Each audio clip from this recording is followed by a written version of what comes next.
Srimatre Namaha. Welcome to 34th session of Srimad Devi Bhagavatam.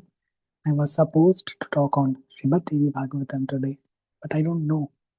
In the evening when I was going through my notes and I was revising Srimad Devi Bhagavatam, something was telling me from inside, let's not do Devi Bhagavatam tonight. And I was like, okay, then what should we do, right? I thought that maybe on Mahalakshmi we will talk. Mahalakshmi पे बात करेंगे. And I opened Kurma Purana, Vishnu Purana, and Lakshmi Tantra. Still my mind was not ready. That okay, बात नहीं बन रही है कुछ. वो नहीं है जो मुझे बताना है आज. तो जैसे ही मैं देवी भागवत महापुराण पे पहुंचा, जो माँ का बहुत ही दिव्य पुराण है, श्रीमद देवी भागवतम नहीं, देवी भागवत महापुराण. मैंने शुरू के चैप्टर पढ़े, दक्ष यज्ञ की बात थी. जैसे ही मैं अंत में पहुंचता गया, मैं पहुंच गया, जानते हैं कहाँ हम पहुंच गए? कामाख्या पीठ. So today on Ma Kamakhya we will have session. Let's have our session on Ma Kamakhya. बोलो माँ कामाख्या की जय. ये हो गया, मैंने डिसाइड कर लिया पढ़ना. अपनी माँ की लीला बताते हैं आपको. उसी वजह से मैं इतना इमोशनल हो गया कि किस प्रकार माँ घुमाती हैं. महामाया है, उनका काम है घुमाना. संसार में घुमाएंगी, चाहे ग्रंथों में घुमाएंगी, घुमाना तो उन्हें है. तो मैंने ये सोच रहा हूँ कि माँ ने ठीक है कामाख्या है, लेकिन आज अक्षय तृतीया है, इतना क्या चल रहा है कामाख्या पे? माँ इतना क्यों देना चाहती हैं? I read first chapter on Kamakhya, and then I read second chapter on Kamakhya, and when I reached third chapter in Kamakhya, the very first shloka in the third chapter was Vaishakasya Tritiyam. वैशाखस्य तृतीयायां तत्र संपूज्य चंडिकां यो जपते परमं मंत्रम तस्य कोटि गुणोत्तरम. कि जो वैशाख तृतीया के दिन भगवती चंडिका की पूजा करते हैं, उनके श्रेष्ठ मंत्र का जप करते हैं, उन्हें करोड़ गुना अधिक फल की प्राप्ति होती है और उनका पुनर्जन्म नहीं होता. और आज कौन सी तिथि है? वैशाख तृतीया. I was like, क्योंकि जब हम स्वाध्याय करते हैं शास्त्रों में, इतने सारे शास्त्र हैं, लेकिन माँ ने अक्षय तृतीया के दिन, हमने सोचा क्या कि हम श्रीमद देवी भागवतम पढ़ेंगे. वहां से सोचा कि नहीं माँ लक्ष्मी पे करते हैं, वहां से सोचा चलो माँ सती के ऊपर कुछ करते हैं, लेकिन पहुंचते पहुंचते पहुंच गए कामाख्या पे. आज विचार करेंगे. कामाख्या के ऊपर जब पढ़ रहे हैं, स्वाध्याय कर रहे हैं, वहां पे सटीक शब्द में लिखा है वैशाख तृतीया को अनंत गुना फल मिलता है देवी की पूजा करने. तो ऐसे गुप्त रहस्य माँ स्वयं प्रकट करती हैं समय आने पे, क्योंकि आज दिन शुभ था, आज हमने पूजा की थी, आज हमने जप किया था, और माँ ने वही एग्जैक्ट श्लोक हमें प्राप्त करवा दिया. तो मैं थोड़ा इमोशनल हो गया एज ऑलवेज. जैसे मेरी दीदी कहती है, the water tap is on now. तो बोलो माँ जगत जननी की जय. ठीक है, तो वैसे ही हम प्रारंभ करते हैं. हम पढ़ेंगे माँ के कामाख्या पीठ के महात्म्य को जानेंगे. वॉइस अच्छी आ रही है? कोई दिक्कत तो नहीं है? टूट तो नहीं रही? तो नारद जी और भगवान शिव में संवाद हो रहा है, और उसी बीच में भगवान ने गंगा जी के महात्म्य के बारे में बताया. तो नारद जी पूछते हैं, भगवान मैं आपसे काम रूप तीर्थ का महात्म्य पुनः अत्यंत विस्तार पूर्वक सुनना चाहता हूँ. नॉट कि आप उसे टच करके एकदम से टक से वापस आ जाए. No, I want you to go deep. I want you to cover Kamakhya. मैं आपसे विस्तार पूर्वक कामाख्या के बारे में सुनना चाहता हूँ. तो महादेव क्या कहते हैं? शुणु सा वही तो बक्षे महात्म्यम मुनि सत्तम. सावधान होकर मुनि माँ कामाख्या के महात्माएं को सुनो। मैं तुम्हें बताता हूँ, जहाँ पर फल देने वाली प्रत्यक्ष भगवती शिवा स्वयं विराजमान है, जहाँ गंधर्व सहित सभी देवगण और ब्रह्मादि श्रेष्ठ देवता प्रतिदिन आकर भक्ति पूर्वक देवी की आराधना करते हैं। मृत्यु लोक में इससे उत्तम कोई तीर्थ नहीं है। यहाँ पृथ्वी पर लोग यहाँ जहाँ पृथ्वी पर लोगों के कल्याण के लिए योनि रूप में महामाया पूर्णा आदि शक्ति परमेश्वरी लीला पूर्वक विराजमान है। आदि शक्ति स्वयं विराजमान है कामाख्या में। पूर्व में भगवती के प्रत्यक्ष दर्शन की इच्छा रखने वाले ब्रह्मा, विष्णु और शंकर ने इस कामाख्या क्षेत्र में तप किया था। पूर्व काल में मुनि श्रेष्ठ वशिष्ठ जी ने भी मंत्र सिद्धि के लिए यहीं पर तप किया था और वे दूसरे सृष्टिकर्ता की भांति वशिष्ठ ऋषि हो गए, क्योंकि यदि देखा जाए वशिष्ठ ऋषि जी की जब कंफर्मेशन मिली थी किनको, विश्वामित्र जी को, तभी उन्हें ब्रह्म ऋषि की पद की पदवी दी गई थी।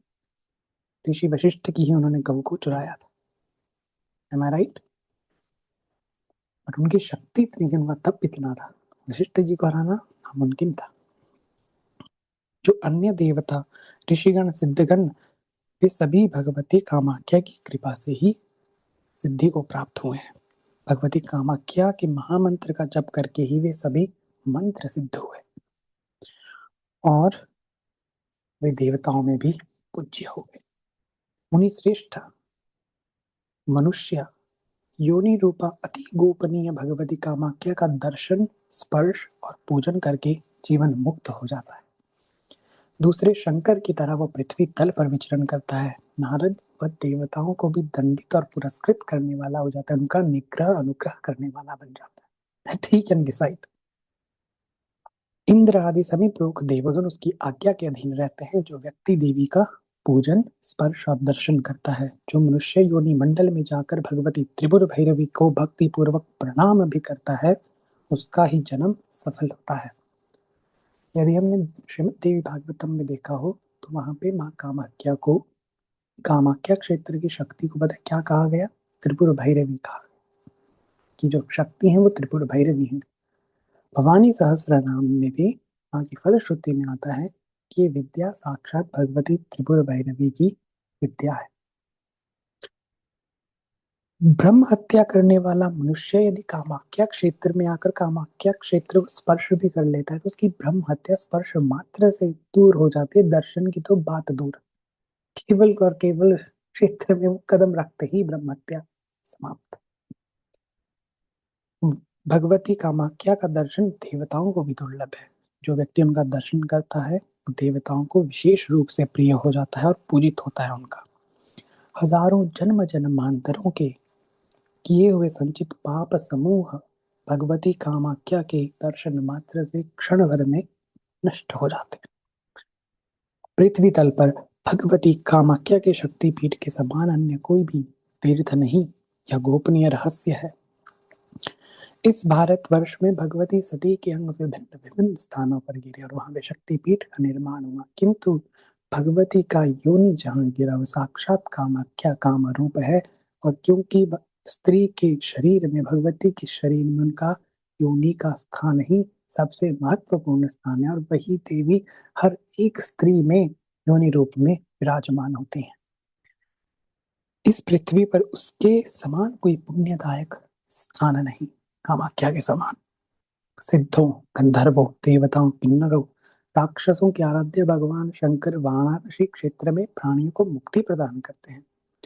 वे भगवान शंकर भी महेश्वरी कामाख्या के पास प्रतिदिन आकर मुक्ति प्रदान करने की सामर्थ्य प्राप्त करने हेतु प्रार्थना करते हैं। इससे बढ़कर पवित्र स्थान अन्य को क्या ही होगा। जिसने योनि मंडल क्षेत्र की प्रदक्षिणा कर ली, जो कामाख्या के मंदिर की नहीं, पूरे पर्वत नीलाचल पर्वत की, उसने त्रिलोक की परिक्रमा कर ली। जिसने भगवती कामाख्या के निर्माल्य को सिर पर धारण कर लिया, देवता भी उसकी पूजा करने लगते हैं और वो भैरव के समान विचरण करता है। उसे कहीं भी भय नहीं होता और उससे जो जो भी जीव भय दूसरों को प्रदान करते हैं वे भी उससे भयभीत हो जाते हैं। महामुने, जिस किसी के द्वारा भगवती का दिया गया प्रसाद प्राप्त होकर उसे उसी समय ग्रहण कर लेना चाहिए। जिस समय उसको आपको माँ कामाख्या के यहाँ से प्रसाद मिला तत्क्षण उसे ग्रहण कर लेना चाहिए। आगे कहते हैं यदि ये है कि आपको वो अलग जाति का है, छोड़ दो विचार, वो किसी जाति का नहीं है, तुरंत प्रसाद लेकर मस्तक पे स्पर्श करके शीश पे रख के उसे ग्रहण करके व्यक्ति मुक्ति का अधिकारी होता है। कहते हैं पितरों की तृप्ति की इच्छा के लिए 1000 वर्षों तक गया में श्राद्ध किया जाता है। वो केवल और केवल ब्रह्मपुत्र नदी में देवी कामाख्या के क्षेत्र में एक बार श्राद्ध करने मात्र से वो फल प्राप्त होता है और पितरों की मुक्ति होती है। तो जब भी आप जाएंगे कामाख्या, एक दिन सुबह पिंडदान अवश्य ही करें, पितरों के लिए तर्पण भी अवश्य करें। और आगे बताते हैं, भगवती के शक्तिपीठ में मंत्र जपने वाला व्यक्ति अज्ञानवश पुरुष चरण की विधि में यदि वो काल मुहूर्त को देखता है तो वो बड़ी भूल करता है, क्योंकि हर क्षण वहां पे पवित्र है। किसी भी समय बैठकर, किसी भी मुहूर्त में बैठकर, किसी भी दिन, किसी भी तिथि में बैठकर जप करोगे तो पुरुष चरण का फल मिलेगा। हाँ, ये नहीं देखना कि आज ये करण सही नहीं है, ये योग सही नहीं है, ये दिन सही नहीं है, nothing, you go to japa, that's it. It's like loophole right in nature जहाँ पे सब कुछ एक्सेसिबल है। शक्तिपीठ में भगवती भैरवी का मंत्र जपने वालों को सुरत्व, देवत्व, जो रहता इंद्रत्व, ब्रह्मत्व, शिवत्व और अथवा विष्णुत्व सुलभता से प्राप्त हो जाते हैं। कार्तवीर्य अर्जुन को मारने की इच्छा से साक्षात भगवान परशुराम ने भी कामाख्या में ही देवी की साधना करके शक्ति प्राप्त की थी, वरना असंभव था कार्तवीर्य अर्जुन को मारना, असंभव था। भगवान दत्तात्रेय का उन्हें वरदान था, लेकिन साथ में था जब तुम गौ, ब्राह्मण, स्त्री इनको परेशान करोगे तुम्हारी मृत्यु निश्चित है। आगे बताते हैं कि कामाख्या सर्वश्रेष्ठ तीर्थ है, कामाख्या परम गति है। ओके, कामाख्या सर्वश्रेष्ठ तीर्थ है, कामाख्या सर्वश्रेष्ठ तपस्या है, कामाख्या सर्वश्रेष्ठ धर्म है, कामाख्या परम गति है, कामाख्या सर्वश्रेष्ठ धन है और कामाख्या ही परम पद है। इस प्रकार की भावना जो रखता है उस मनुष्य का कभी भी पुनर्जन्म नहीं होता, जिसकी अटूट श्रद्धा मां कामाख्या में। जिस मनुष्य के अनेक सहस्र जन्मों में संचित पुण्य होते हैं उसी को भगवती का दर्शन होता है। आई गेस मेरे पुण्य नहीं है इसलिए मुझे अभी तक दर्शन नहीं हुआ है। उसी प्रकार भगवती कामाख्या का काम रूप नामक पीठ देवताओं के लिए भी दुर्लभ है। दिस इज महात्म्य। आगे भगवान बताते हैं कि साधकों को हित संपादन के लिए, उनका कल्याण करने के लिए, जप और पूजा का फल प्रदान करने के लिए 10 की 10 महाविद्या कामाख्या में विराजमान होती है। देवी के यहाँ सारी महाविद्याएं विराजमान। कामाख्या स्वयं आदिशक्ति देवी कालिका हैं, उनके बगल में बाकी महाविद्याएं हैं, 9 महाविद्या। सर्व विद्यात्मिका कालिका ही कामाख्या स्वरूपिणी है, जगत जननी।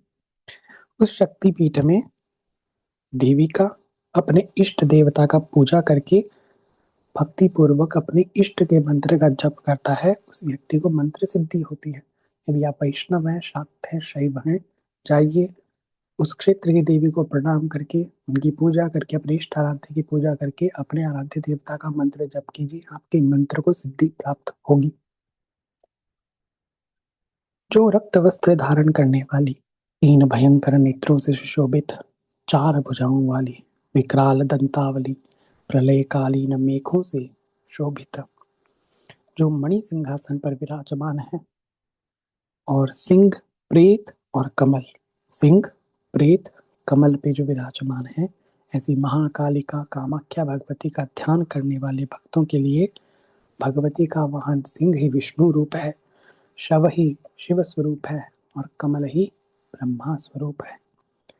लपलपाती जिह्वा वाली अत्यंत घोर स्वरूपिणी स्वर्ण किरीट से प्रकाशित बहुमूल्य मणिमाणिक्यों से जटित उत्तम आभूषणों से अलंकृत तथा सृष्टि पालन संहार करने वाली जगतधात्री कामाख्या की सदा उपासना करनी चाहिए साधकों को। नारद माँ भगवती के वाम भाग में देवी तारा, वाम में तारा, दक्षिण में भुवनेश्वरी, अग्नि कोण में श्री षोडशी विद्या, नैऋत्य में भैरवी, वायव्य कोण में छिन्नमस्ता, पृष्ठ पीठ भाग में बगलामुखी, ईशान कोण में सुंदरी यानी कमला, ऊर्ध्व भाग में मातंग नायिका और दक्षिण भाग में धूमावती विद्या प्रतिष्ठित है। नीचे के भाग में जो पर्वत है भस्माचल स्वरूप भगवान शंकर स्वयं विराजमान है। पितामह ब्रह्मा और विष्णु और जो अन्य प्रमुख देवता है वे सभी शक्ति समन्वित होकर भगवती के लोक दुर्लभ शक्ति पीठ में विराजमान रहते हैं। भगवती को परम प्रसन्न करने की इच्छा वाला जो जितेंद्रिय व्यक्ति भक्ति पूर्वक अपनी शक्ति के अनुसार प्राप्त वैभव के, ऐसा नहीं है you are earning lakhs and वहां पे जाके 100 रुपए, नो, ऐसे नहीं। अपनी शक्ति के अनुसार प्राप्त वैभव के अनुकूल विविध उपचारों से शक्तिपीठ में अपने परिकर सहित परिवार सहित भगवती की पूजा करता है, उसको पुनर्जन्म की आशंका नहीं रहती। So always if you go to Shaktipeeth, try to arrange items, sit in a quiet place and do archana, japa, homam, everything whatever you can do. चाहे आप एक पूरा दिन मंदिरों में ना घूमो, लेकिन क्षेत्र में बैठकर जप तप दान ध्यान करो, वो जरूरी है। जो व्यक्ति भक्ति भाव से भगवती को एक बिल्व पत्र भी अर्पित करता है उसे साक्षात शंकर ही जानना चाहिए। 3 पत्ते वाला बिल्व पत्र ब्रह्मा विष्णु शिवात्मक है। मुनि श्रेष्ठ जो उस बिल्व पत्र को भगवती को अर्पित करता है उसे संपूर्ण संसार का दान देने का फल प्राप्त होता है एक बिल्व पत्र में। और उत्तम मनुष्य पूर्ण काम होकर पृथ्वी पर विचरण करता है, उसका यह जन्म कृतार्थ हो जाता है महामते और पुनर्जन्म नहीं होता। भगवती के उस शक्तिपीठ में शरीर में भस्म लगाकर भक्ति पूर्वक जो व्यक्ति भस्माचल स्वरूप भगवान शिव की पूजा करता है मनचाह भोग और परम मोक्ष को प्राप्त करता है। शैव शाक्त वैष्णव को सर्वदा रुद्राक्ष धारण करना चाहिए। रुद्राक्ष से युक्त होकर जो व्यक्ति कर्म करता है वह महापुण्य को प्राप्त होता है। भगवती कामाख्या के शक्तिपीठ में रुद्राक्ष धारण किया हुआ व्यक्ति संहारक भगवान रुद्र के समान रुद्रत्व को प्राप्त करता है रुद्र की पूजा के द्वारा। भगवती कामाख्या के शक्तिपीठ में अमावस्या, चतुर्दशी, अष्टमी अथवा तिथि क्षय, जब तिथियों का क्षय होता है, या नवमी की रात्रि में भगवती भैरवी का जो साहस पूर्वक जितेंद्रिय व्यक्ति निर्भय होकर मंत्र जप करता है वो निश्चित रूप से भगवती का दर्शन प्राप्त करता है। लेकिन आत्म संरक्षा तथा मंत्र सिद्धि के लिए व्यक्ति को भगवती के कवच का पाठ पहले करना चाहिए। उस व्यक्ति को कभी फिर भय नहीं होता। इसलिए पूर्व में मनुष्य को रक्षा विधान करने के लिए निर्भीक होकर सावधानी पूर्वक अपने इष्ट मंत्र का जप करना चाहिए। उससे पहले देवी के कवच का पाठ करना चाहिए। तो नारद जी कहते हैं कि महाभय को दूर करने वाले भगवती कामाख्या का कवच कैसा है, अब हमें वो भी बताएं महादेव। तो महादेव कहते हैं शृणुष्व परमं गुह्यं महाभय निवर्तकं कामाख्यायाः सूरश्रेष्ठ कवचम सर्वमंगलम यस्य स्मरणमात्रेण योगिनी डाकिनी गणाः राक्षस्यो विघ्नकारिण्यो याश्च अन्याः विघ्नकारिकाः क्षुत्पिपासा तथा निद्रा तथा अन्ये ये च विघ्नदाः दुरादपि पलायन्ते कवचस्य प्रसादतः निर्भयो जातये मर्त्यस्तेजस्वी भैरवोपमः सामसक्तमनाश्चापि जप होमादिकर्मसु भवेच्च मंत्रतंत्राणां निर्विघ्नेन सिद्धये। कि भगवती कामाख्या का परम गोपनीय महाभय को दूर करने वाला सर्व मंगलदायक कवच तुम सुनो, जिसकी कृपा और स्मरण मात्र से सभी योगिनी डाकिनी गण, विघ्नकारी राक्षसियां, बाधा उत्पन्न करने वाले उपद्रव, भूख, प्यास, निद्रा तथा अन्य विघ्नदायक दूसरे दूर से ही पलायन करते हैं। यहाँ पे क्यों कहा है प्यास, निद्रा, भूख को शत्रु? क्योंकि जब के दौरान भूख लग गई, प्यास लग गई, नींद लग गई, तो व्यक्ति का फिर उद्धार नहीं होगा, वो उसी में चला जाएगा ध्यान। तो इसीलिए इनसे भी जो कवच रक्षा करता है वो माँ कामाख्या का कवच है। मनुष्य भय रहित, तेजस्वी तथा भैरव तुल्य हो जाता है इस जप के प्रभाव से।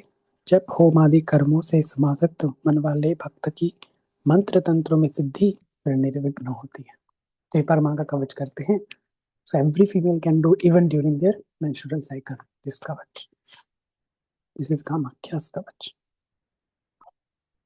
Om प्राच्यां रक्षतु मे तारा कामरूपनिवासिनी आग्नेयीहां षोडशी पातु यां यां धूमावतीं स्वयं नैऋत्यां भैरवी पातु वारुण्यां भुवनेश्वरी वायव्यां सततं पातु छिन्नमस्ता महेश्वरी कौबेर्यां पातु मे देवी श्रीविद्या बगलामुखी ईशान्यां पातु मे नित्यं महात्रिपुरसुन्दरी ऊर्ध्वं रक्षतु मे विद्या मातङ्गी पीठवासिनी सर्वतः पातु मे नित्यं कामाख्या कालिका स्वयं ब्रह्मरूपा महाविद्या सर्वविद्यामयी स्वयं शीर्षे रक्षतु मे दुर्गा फालं श्रीभवमोहिनी त्रिपुरा भ्रूयुगे पातु शर्वाणि पातु नासिकां चक्षुषी चण्डिका पातु श्रोत्रे नीलसरस्वती मुखं सौम्यमुखी पातु ग्रीवां रक्षतु पार्वती जिह्वां रक्षतु मे देवी जिह्वाललनभीषणा वाग्देवी वदनं पातु वक्षः पातु महेश्वरी बाहुः महाभुजा पातु कराङ्गुली नखेश सुरेश्वरी पृष्ठतः पातु भीमास्या कट्यां देवी दिगम्बरी उदरं पातु मे नित्यं महाविद्या महोदरी उग्रतारा महादेवी जङ्घोरुपरि रक्षतु गुदं मूषकं च मिढ्रं च नाभिं च सुरसुन्दरी पादाङ्गुलीः सदा पातु भवानी त्रिदशेश्वरी रक्तमांसास्थिमज्जादिं पातु देवी शवासना महाभयेषु घोरेषु महाभयनिवारिणी पातु देवी महामाया कामाख्या पीठवासिनी भस्माचलगदा दिव्यसिंहासनकृताश्रया पातु श्रीकालिका देवी सर्वोत्पातेषु सर्वदा रक्षाहीनं तु यत्स्थानं कवचेनाभिवर्जितं तत्सर्वं सर्वदा पातु सर्वरक्षणकारिणी इदं तु परमं गुह्यं कवचं मुनिसत्तमं कामाख्याया मयोक्तं ते सर्वरक्षकरं परम् अनेन कृत्वा रक्षां तु निर्भयः साधको भवेत् न तं स्पृशद्भयं घोरं मन्त्रसिद्धिविरोधकं जायते च मनः सिद्धिर्निर्विघ्नेन महामते इदं यो धारयेत् कण्ठे बाहु वा कवचं महत् अव्याहतज्ञ स भवेत् सर्वविद्याविशारदः सर्वत्र लभते सौख्यं मङ्गलं तु दिने दिने यः पठेत् प्रयतो भूत्वा कवचं चेत् अद्भुतं स दिव्या पदवीं याति सत्यं सत्यं न संशयः। कि कामरूप में निवास करने वाली भगवती तारा पूर्व दिशा से मेरी रक्षा करें, सूर्यश्री देवी अग्निकोण में, धूमावती दक्षिण दिशा में और देवी भैरवी नैऋत्य कोण में, पश्चिम में भुवनेश्वरी, वायव्य में महेश्वरी छिन्नमस्ता, उत्तर दिशा में श्री विद्या बगलामुखी, ईशान कोण में महात्रिपुर सुंदरी भगवती कामाख्या शक्तिपीठ में निवास करने मातंगी विद्या ऊपर के भाग से मेरी रक्षा करें। हाँ, और कालिका कामाख्या सर्वत्र मेरी नित्य रक्षा करें। ब्रह्म रूपा महाविद्या सर्व विद्या में स्वयं दुर्गा देवी मेरे सिर की रक्षा करें। श्री भवगेहिनी मेरे ललाट की रक्षा करें। त्रिपुरा देवी दोनों भौहों की रक्षा करें। शर्वाणी मेरे नाक नासिका की रक्षा करें। चंडिका देवी मेरी आंखों की रक्षा करें। नील सरस्वती दोनों कानों की रक्षा करें। सौम्यमुखी देवी मेरे मुख की रक्षा करें, पार्वती मेरी गर्दन की, जिह्वा ललन भीषणा देवी मेरी जिह्वा की रक्षा करें, वाग देवी वदन की, भगवती महेश्वरी मेरे वक्षस्थल की, महाभुजाओं दोनों बाहु की रक्षा करें, सुरेश्वरी मेरे उंगलियों की, भीमास्या मेरे पीठ भाग की, दिगंबरी मेरे कटी कमर प्रदेश की, महाविद्या महोदरी मेरे उदर की रक्षा करें, उग्रतारा मेरी जंघा की रक्षा और गुरुओं की रक्षा करें, सुर सुंदरी देवी मेरे गुदा की रक्षा और अंडकोश लिंग और नाभि की रक्षा करें, भवानी त्रिदशेश्वरी सदा पैर की उंगलियों की रक्षा करें, देवी शवासना मेरे रक्त मांस अस्थि मज्जा इनकी रक्षा करें, भगवती कामाख्या के शक्तिपीठ में निवास करने वाली महाभय का निवारण करने वाली देवी महामाया भयंकर महाभयों से मेरी रक्षा करें, भस्माचल स्थित पर दिव्य सिंहासन विराजमान रहने वाली कालिका देवी सदा सभी प्रकार से विघ्नों से मेरी रक्षा करे,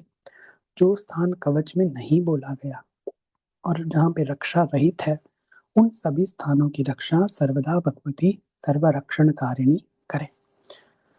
तो ये माँ का कवच है। तो मुनिश्रेष्ठ भगवान कहते हैं मेरे द्वारा आपसे कहा गया सब प्रकार की रक्षा करने वाला माँ का कवच अत्यंत गोपनीय और श्रेष्ठ है।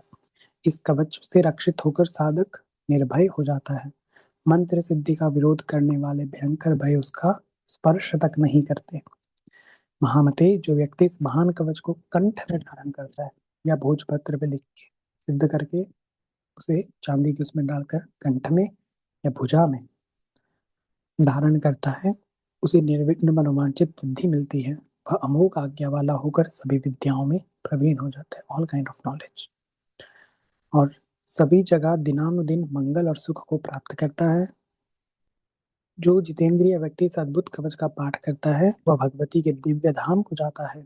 सत्य है, सत्य है और इसमें कोई संशय नहीं। तो ये माँ कामाख्या का कवच है, इसे आप अवश्य ही कर सकते हैं।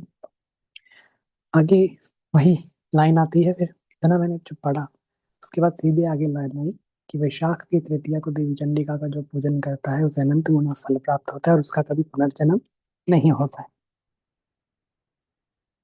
चतुर्दशी तिथि को शिवरात्रि के दिन रात्रि में शंकर जी की पूजा करके देवताओं के लिए भी, कामाख्या में अगर शिवरात्रि के दिन मासिक शिवरात्रि हो तो भी यदि पूजा करता है, भगवती कामाख्या शक्तिपीठ में उपवास करके सावधान होकर मनुष्यों को प्रत्येक प्रहर में सदा वहां स्थित रहकर भक्ति पूर्वक जो पूजा करता है माँ की, हर एक प्रहर में शिवरात्रि के दिन मासिक हो या महाशिवरात्रि हो, वह सैकड़ों अश्वमेध यज्ञ के महापुण्य को प्राप्त करता है और काशी में स्नान दान जितना भी फल प्राप्त होता है वह कामाख्या पीठ में शिवरात्रि में पूजन करने मात्र से प्राप्त हो जाता है।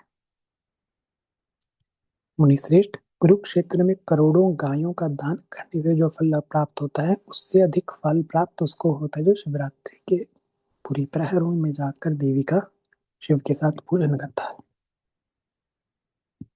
भक्ति पूर्वक जो व्यक्ति एक बिल्व पत्र भी प्रदान करता है वह उत्तम मुक्ति को प्राप्त होता है। यह सत्य है, सत्य है और इसमें कोई संशय नहीं। हजारों स्वर्ण पुष्पों के द्वारा अर्चन करने से, मणि माणिक्य के समूहों से, जेम स्टोन्स के मूल्यवान रत्नों के द्वारा पूजा करने से माँ कह रही हैं, महादेव कह रहे हैं कि माँ को उतनी प्रसन्नता नहीं होती जितना एक बेल पत्र के अर्पित करने से होती है। बिल्व वृक्ष के नीचे भगवान शिव की पूजा करनी चाहिए क्योंकि बिल्व वृक्ष के मूल में सभी तीर्थों का निवास स्थान है। यदि आपको अपने घर में बेलपत्र का पेड़ है उसके मूल में सब तीर्थों का निवास स्थान है। वहां भगवान की जो पूजा करता है बेल के नीचे, वह सब महापापों का उसका नाश होता है। साक्षात रुद्र स्वरूप में वो पृथ्वी में प्रतिष्ठित होता है। गंगा, काशी, गया, प्रयाग, कुरुक्षेत्र, यमुना, सरस्वती, गोदावरी, नर्मदा, अन्य जितने भी उत्तम तीर्थ हैं वे सभी बिल्व वृक्ष के मूल में निवास करते हैं। बिल्व वृक्ष के मूल में निवास करते हैं। वहां जो देव या पितृ कर्म करता है, देवता की पूजा करता है या पितरों का कर्म करता है, करोड़ जन्मों तक उसका फल अक्षय रहता है, खत्म नहीं होता। जो मनुष्य बिल्व वृक्ष के नीचे देह का त्याग करता है, वह परम आनंद और ब्रह्मादि देवताओं के लिए भी दुर्लभ पद को प्राप्त करता है, जो केवल और केवल बिल्व पत्र के उसमें प्राणों को त्याग करता है।